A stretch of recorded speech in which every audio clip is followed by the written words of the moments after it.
కొనసాగనున్న senses gazette విడుదల చేయనున్న కేంద్రం హోంమంత్రి అమిత్ షా వెల్లడి చేసిండు.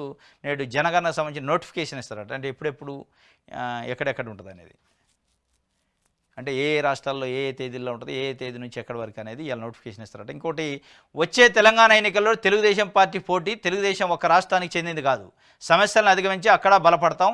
ఓ ఛానల్ ఇంటర్వ్యూలో ఏపీ సీఎం చంద్రబాబు ఏమనుకో మూడింది. చంద్రబాబు నాయుడు గారు తెలుగుదేశం పార్టీ ఒక రాష్ట్రానికి కాదు అనడంటే, వచ్చే ఎన్నికల్లో తెలంగాణలో మేము కూడా పోటీ చేస్తాం అంటే ఏదో పార్టీకి మూడింది, కథం అయిపోయా. మీరు పాదం పెట్టారంటే అయిపోయా. తెలుగుదేశం పార్టీ 2018 ఎన్నికల్లో ఈడ పాదం పెట్టి చంద్రబాబు నాయుడు గారు, లోకేష్ గారు చెరోకేపు తిరిగి కాంగ్రెస్ పార్టీని పతనం చేశారు. కాంగ్రెస్ పార్టీతో పొత్తు పెట్టుకొని కాంగ్రెస్ పార్టీకి రావాల్సిన ఓట్ల బీఆర్ఎస్ కేసే కార్యక్రమం చేసిండు చంద్రబాబు నాయుడు గారు వల్ల. తీరా బారా తిరిగిండు, నేనే గెలిపిస్తా, అయిపోయింది, కేసీఆర్ని మట్టి కరిపిస్తా అని. ఉల్టా ఏమైందంటే కేసీఆర్కి సీట్లు పెరిగినాయి. అంటే తెలుగుదేశం పార్టీ రెండు కళ్ళ సిద్ధాంతం పనిచేయలే. పదే చంద్రబాబు నాయుడు గారు తెలంగాణ ఉద్యమ కాలం నుంచి నాకు రెండు తెలుగు రాష్ట్రాలు రెండు కళ్ళ లాంటివి అనడం.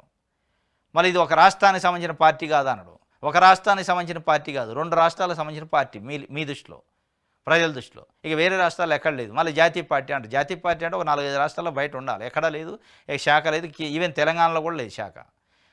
మరి పోయినసారి 2018లో గెలిచిన తర్వాత కేసీఆర్ కూడా చాలా ఊహించుకోండు, ఇక నేనే జాతీయ స్థాయి నాయకుడిని, మోడీని దింపేది నేనే, ఇక నా జాతీయ పార్టీ అని టీఆర్ఎస్ని కాస్త బీఆర్ఎస్ చేసి, మహారాష్ట్రలో, ఒరిస్సాలో, ఇంకా కర్ణాటకలో, తెలంగాణ, మన ఆంధ్రప్రదేశ్లో అన్ని శాఖలు ఏర్పాటు చేసి రాష్ట్ర అధ్యక్షులను పెట్టి పార్టీ ఆఫీసులు ఓపెన్ చేసి ఏందేందో చేసిండు. అంత గందరగోళం గాయి చేసిండు.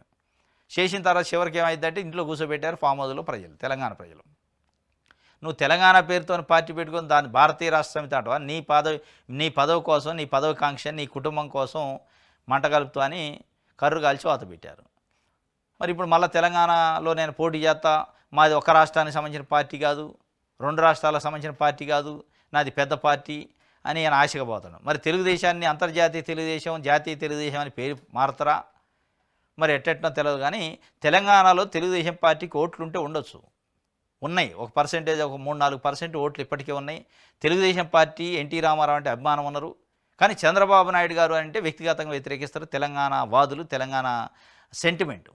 ఆయన్ని పర్సనల్గా అయితే చంద్రబాబు నాయుడు గారు తెలంగాణ వ్యతిరేకి, తెలంగాణ ద్రోహి అనే ఒక ముద్ర అవుతుంది. అది ఎందుకు వచ్చింది ఏందనేది రకరకాల కారణాలని చరిత్ర అట చెప్తుంది.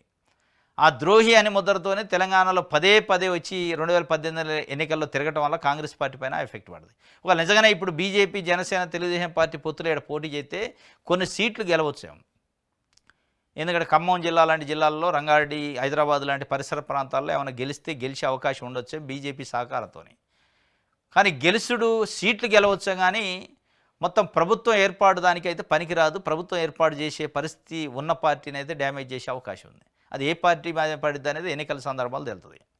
ఎందుకంటే పోయినసారి 2023 అసెంబ్లీ ఎన్నికలు తెలంగాణలో జరిగితే తెలుగుదేశం పార్టీ ఎక్కడా పోటీ చేయలే, ఎవరికి మద్దతు ఇవ్వలే. దానివల్ల కాంగ్రెస్ పార్టీకి లాభం జరిగింది. అదే వాళ్ళు పోటీ చేసి ఉన్నా కాంగ్రెస్ పార్టీకి డ్యామేజ్ అయ్యేది. అంటే బీఆర్ఎస్ పార్టీ పైన ఉన్న వ్యతిరేకత ఓటు చీలేది. ఎంత కాదనుకున్న 3-4% ఓట్లను చీల్చగలిగేది. ఆ చీల్చడం వల్ల 3-4% కాంగ్రెస్కి మైనస్ అయ్యేది, కాంగ్రెస్ డ్యామేజ్ అయ్యేది. అంటే 2018లో కాంగ్రెస్ పార్టీతో కలవటం వల్ల ఎంత అయితే నష్టపోయిందో, 2023లో కాంగ్రెస్ పార్టీకి కలవకుండా, కాంగ్రెస్ పార్టీకి మద్దతు ఇవ్వకుండా, ఏ పార్టీకి మద్దతు ఇవ్వకుండా, ఇండివిజువల్గా పోటీ చేయకుండా ఉండటం వల్ల అదే కాంగ్రెస్ పార్టీకి లాభం జరిగింది.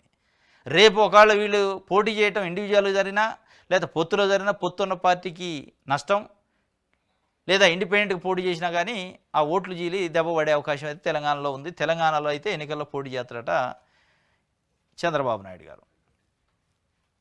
ఇది దిశకు సంబంధించి.